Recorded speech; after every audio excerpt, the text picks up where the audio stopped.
18h-20h sur Europe 1, Punchline, Laurence Ferrari. On se retrouve avec mes invités pour cette émission Punchline. On va peut-être parler des Républicains, Louis Haussalter, ce fameux congrès là, du mois de décembre. Ça va donner quoi? Alors, d'abord, est-ce que Xavier Bertrand, vous avez entendu parler de Xavier Bertrand récemment là? Est-ce qu'il n'y va pas? Pas de nouvelles, mais ses proches font passer l'idée que finalement, peut-être que s'il n'y a pas de primaire trop élargie et que ce sont les adhérents LR qui votent, finalement, il pourrait aller se présenter devant les adhérents du parti qu'il a quitté avec Part et Fracas en 2017. Moi, je me demande si les Républicains et la direction du Parti des Républicains n'est pas en train de torpiller la nomination efficace d'un candidat.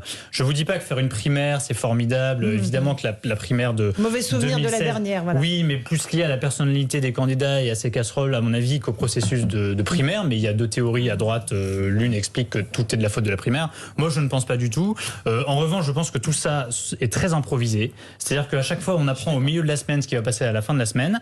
Là, ils ont quand même décidé la semaine dernière. Le mercredi, ils décidaient des questions qu'ils allaient poser aux adhérents le samedi. Donc maintenant, il faut qu'ils... Si, Bruno, à chaque fois, tout est improvisé depuis le début. Et franchement, les questions qui sont Jacob il y a 3 semaines, elles étaient élaborées. Oui, mais le temps de les faire acter au bureau politique, chacun donne son avis. Je veux vous dire qu'il avait déjà... Son truc était déjà prêt depuis un moment. La primaire de 2016, tout était prêt 6 mois avant. Tout était prêt, c'était une primaire physique dans tous les bureaux de vote de France. C'était le principe de la primaire. Le principe de la primaire, aujourd'hui, on a vu que ça n'avait pas été efficace pour gagner les élections. Je pense que l'improvisation risque de rendre inefficace leur processus de désignation. Après, là, les choses sont assez claires. Au moins, il y a une date, c'est le 4 décembre. Le 4 décembre, normalement, les adhérents LR choisissent. Il y a 2 mois. Là, l'enjeu pour les candidats, maintenant, c'est uniquement du médiatique. C'est je suis la meilleure chance pour la droite de gagner la présidentielle. L'unique enjeu pour les candidats est de démontrer ça aux sympathisants de droite. Aux adhérents LR. Ils seront peut-être encore moins que ceux de la primaire écologiste. Je crois, à jour de cotisation. Bien sûr. Chirac qui se faisait désigner en congrès par le RPR. Et c'était une assemblée générale. Alors, la plupart du temps, tout seul, mais Nicolas Sarkozy s'est fait adouber par l'UMP. Et c'était des candidats naturels. Il y avait 280 000 adhérents. On l'a oublié, mais il y avait même une époque, Rachid Kassi, Michel Alliot-Marie qui étaient candidats contre lui. On a oublié.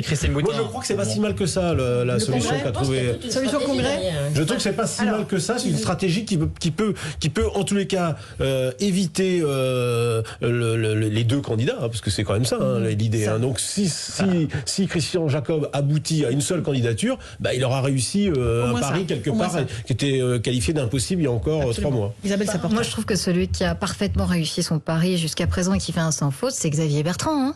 Parce que lui, il a dit je ne ferai pas cette primaire, et moi, contrairement à vous, je ne partage pas votre passion pour les primaires, donc je pense qu'elle j'ai aucune passion pour les primaires. Je dis juste qu'elle avait marché. Les candidatures les plus clivantes qui plaisent aux militants mais qui ne plaisent pas aux électeurs. Donc ça, je vais vous dire un truc, ça c'est pas moi qui vais défendre les primaires. Et par ailleurs, je pense que Bertrand a fait un sans faute. Il a dit je n'irai pas, je suis là pour le coup dans une posture profondément gaulliste ou gaullienne en disant je suis face aux Français, l'élection de la 5e République c'est ça. Et c'est vrai, c'est une élection à 2 tours. Donc pourquoi on en rajoute un 3e avec la primaire? Un triple salto alors s'il va quand même chercher l'étiquette LR à la caisse. Il va chercher le pognon. Et il a parfaitement raison, quoi. Il est pas dingue. Mais bien sûr qu'il va chercher la caisse et on ferait pareil à sa place. Donc là, il a réussi à buter les autres en disant je vais pas faire la primaire, puis à manœuvrer hyper habilement. Il a buté tout le monde. Enfin, c'est quand même hyper bien joué. Sous réserve que ça marche le 4 décembre. Ça va très bien marcher. Et que malgré tout, il a suffisamment été à la tête des Républicains. Il connaît suffisamment ce parti. Il a suffisamment de relais en interne pour pouvoir se faire son petit adoubement. Il y a quand même beaucoup de sympathisants ou d'adhérents LR qui le détestent parce qu'il a claqué la porte au nez de LR et qu'il a dit beaucoup de mal. Je termine. Il faut faire un peu d'histoire aussi pour comprendre ce qui est en train de se passer. Souvenez-vous de 95. Chirac est à 12 dans les sondages, Balladur est à 30, 40 et à 70 au second tour pratiquement. Et là, parce qu'on veut faire des primaires, on dit on fait des primaires, Balladur les gagne, Chirac est dans les choux et on a une voie royale pour la présidentielle. Chirac ne veut pas la primaire. Il se présente tout seul avec son parti, avec un espèce de petit raout désespéré à Reuilly. Et là, tout le monde, les quelques militants qui lui restent l'acclament. Et c'est lui qui gagne la présidentielle. Donc, simplement, Christian Jacob, il sait très bien que septembre n'est pas le temps du choix du candidat. Et je pense que c'est pas du tout grave d'être désigné en novembre, décembre. C'est en janvier qu'il faut être vraiment avec... C'est en février-mars que les courbes se dessinent. Donc, il faut simplement que toute la machine soit prête, le programme soit prêt, que le candidat soit prêt. Mais après tout, là, peut-être que Barnier va monter, peut-être que Valérie Pécresse va s'écraser. Et peut-être que finalement, un jour, Monsieur Jacob va réussir à les mettre d'accord et avoir un espèce de congrès, de rassemblement. On n'en sait rien. Rien n'est fait. Il y a beaucoup de choses qui se discutent sous la table. Et simplement, une chose qu'a toujours appris Jacob, c'est qu'il ne faut pas se précipiter. Alors, il a l'air d'un mec... Il a une bonne formule, Jacob, il dit « J'essaie de garder tous les candidats dans la même brouette ». Alors, c'est pas glorieux, c'est pas chevaleresque, voilà. Mais voilà, c'est peut-être... Je suis d'accord avec Guylaine. Il est tenace, il connaît son histoire, l'histoire de son parti. Il tient le parti. Et Christian Jacob, il sait où il va. Et est-ce que l'influence de Laurent Wauquiez est réelle encore au sein des Républicains? Est-ce qu'il pourrait peser en faveur de Michel Barnier, puisqu'il y a un petit prisme régional? Qu'est-ce qu'il peut me répondre là-dessus? J'ai mauvais esprit, mais je pense à croire que Laurent Wauquiez a un agenda surtout personnel, qu'il a compris que c'était pas son tour. Je pense aussi qu'il prend le parti que ce sera pas le tour de la droite. Et donc il mise tout simplement sur la défaite de son camp. J'essaye d'imaginer sa stratégie. Voilà, donc c'est bien. Quelque chose d'un peu cynique, mais après tout le monde l'est. Franchement, c'est bien. Non mais au moins, en même temps, ça dénote une forme de lucidité. C'est-à-dire le fait de dire pour quelqu'un en plus d'aussi ambitieux que lui, non, en fait, c'est pas mon tour, ça ne peut pas être moi. Mathématiquement, ce n'est pas possible, ce n'est pas le moment. Je trouve que ça dénote une certaine forme d'humilité, de lucidité. Je vais pas aller peut-être pas jusqu'au mot humilité, mais vous voyez, ça n'arrive pas à tout le monde qui se rêve président de la République comme il se rêve. Ensuite, évidemment, il a quelque part le même problème qu'un Édouard Philippe dans le camp macroniste, c'est le temps à gérer. Il a 5 ans devant lui jusqu'à la prochaine échéance présidentielle. Oui, pour des gens qui... Oui, bien sûr, et Édouard Philippe aussi. Mais on pourrait se dire, d'ailleurs, ils vont peut-être se retrouver en 2027, exactement. Le problème, c'est quand vous laissez la place à un autre, c'est-à-dire qu'en gros, vous faites le pari que ça ne va pas gagner, vous laissez la place à un autre.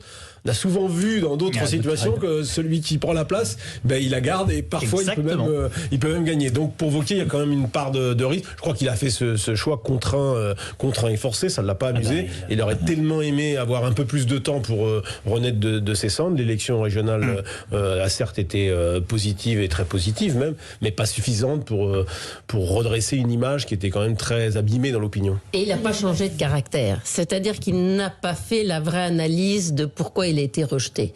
Parce qu'il a fait du bon boulot, il a bien travaillé, il a fait bien sa com dans les régions, mais les gens qui travaillent autour de lui, les gens qui sont dans ses équipes, ne véhiculent pas l'image d'un homme qui a changé et qui a compris ce qui a fait qu'il y a eu tellement de rejet pour lui.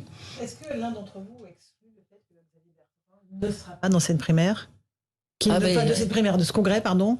Moi, je pense qu'il va y aller, moi. Il va y aller. Moi, je pense qu'il va y aller. Enfin, je vois pas pourquoi il irait pas. Je sais pas ce que t'en penses, Bruno, mais moi, je vois pas pourquoi il irait pas. Là, le terrain était préparé. Il a quand même vu longuement Christian Jacob à plusieurs reprises. Et ils se sont parlé, y compris depuis samedi. Donc, tout concourt à penser que Xavier Bertrand... Maintenant, je pense qu'il faut que lui aussi, il s'explique sur ce choix, qui est quand même un choix qui est quand même... Il avait dit que les partis, c'était fini, là, quelque part. Mais il caracole pas en tête.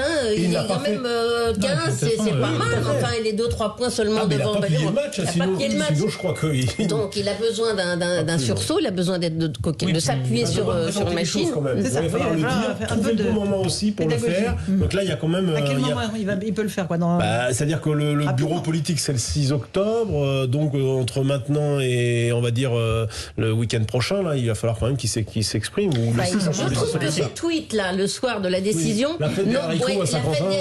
C'était quoi, Guylaine? Il a fait des tweets pour dire que c'était formidable la fête des haricots à Soissons où il était, que c'était formidable le concert de Bruel où il était. Et pas un mot sur la décision de LR et de son ex-famille. Ça n'a pas été très bien vu. Je ne sais pas quelle est sa stratégie, elle est compliquée. C'est assez surprenant. Mais il va prendre un risque avec le corps électoral que ce sera quand même, parce que on ne sait même pas aujourd'hui combien de gens seront habilités à voter, puisque ce sont les adhérents LR. Sauf que tout le monde pourra encore faire de la carte, comme on dit jusque-là. On peut faire de la carte jusqu'à quand? Jusqu'au 15, apparemment. C'est l'un des objectifs de Christian Jacob. Le 15 octobre ou novembre?